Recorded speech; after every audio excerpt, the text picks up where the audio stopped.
სამართლებრივი მექანიზმები ოჯახში ძალადობის წინააღმდეგ ამ თემაზე საპატრულო პოლიციის დეპარტამენტის შიდა ქართლის მთავარი სამმართველოსა და შიდა ქართლის პოლიციის დეპარტამენტის გორის რაიონული სამმართველოს უბნის ინსპექტორების განყოფილების თანამშრომლებს ორდღიანი სწავლება ჩაუტარდათ.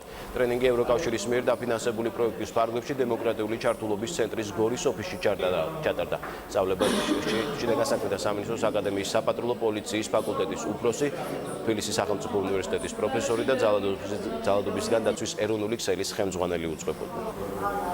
ტრენინგის მიზანია გავაძლიეროთ დამოკიდებულება ოჯახის ძალადობის საკითხებზე და უფრო ეფექტური გავხადოთ მათი საქმიანობა პრობლემის მოგვარების სფეროში. ტრენინგი იყო ინტერაქტიული ხასიათის, მას მოყვა დისკუსია, რომლის ფარგლებშიც განხილული იყო ისეთი საკითხები, რომლებიც უკავშირდება ოჯახში ძალადობას, ოჯახურ კონფლიქტებს და რა თქმა უნდა ოჯახურ დანაშაულებს. განსაკუთრებით საინტერესო დისკუსიები გამოიწვია თვითონ ოჯახში ძალადობის ფორმების განხილვამ, პრაქტიკულმა შემთხვევებმა თუ რა ძალადობის ფორმებია გავრცელებული აღნიშნულ რეგიონებში და რას აკეთებს პოლიცია აღნიშნული მიმართულებით და რა კონკრეტულ ღონისძიებებს გეგმავს და ახორციელებს.